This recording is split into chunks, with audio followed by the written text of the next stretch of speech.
Okay, today we will see preconception care እርግዝናው ጤናማ እንዲሆን የሚደረግ ክትትል ማለት ነው። ይሄ preconception care ስንል እርግዝናው የምታረግዘው ልጅ ጤናማ እንዲሆን እንዲሁም የሷ ጤና ሰላም እንዲሆን የሚሰጥ ኢንተርቬንሽን ወይም ምክር ሊሆን ይችላል ወይም ክትባት ሊሆን ይችላል ማለት ነው preconception care ስንል። ስለዚህ በእኛ ሀገር ደረጃ ብዙ ጊዜ preconception care አልተለመደም በስፋት የተለመደው የእርግዝና ክትትል ነው ማለት ነው። ይሁን እንጂ ፕሪኮንሰፕሽን ኬር የሚባል ወይም ደግሞ ከእርግዝና በፊት የሚደረግ ክትትል አለ ማለት ነው። So preconception care is the most ignored but equally important as that of ANC ወይም that of antenatal care ከአንቲናታል ኬር ወይም በእርግዝና ጊዜ ከሚሰጠው ክትትል እኩል አድቫንቴጅ ያለው ጥቅም ያለው ክትትል ነው ማለት preconception care. So preconception care has mainly three components. The first component of preconception care is risk assessment. During the preconception care we have to assess risks that endanger the life of the mother as well as then the life of the newborn or the baby or the conception.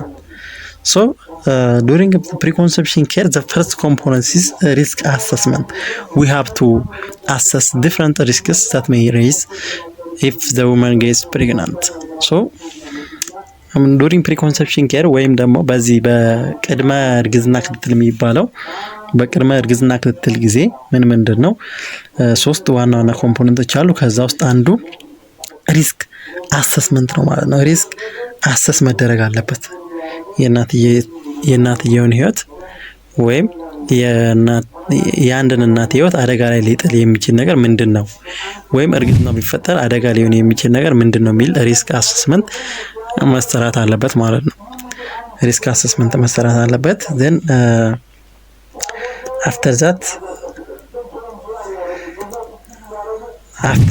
assessing the risk, after risk assessment then we have to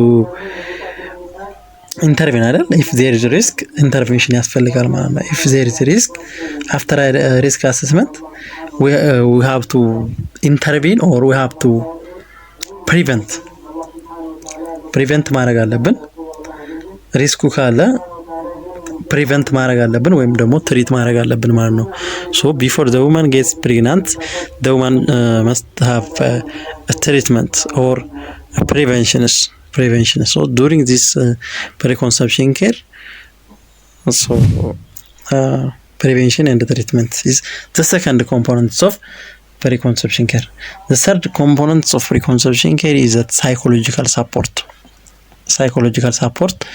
So before the woman gets pregnant we have to give psychological support. She should have psychological preparation for the pregnancy. አንድ እናት ከማርገዟ በፊት ሳይኮሎጂካሊ ፕሪፔርድ መሆን አለባት ማለት ነው። so the third component of this preconception care is psychological support ነው ማለት ነው። psychological support is the main third component. So when we come to the first component that is risk assessment, what are the conditions or what are the risks to be assessed?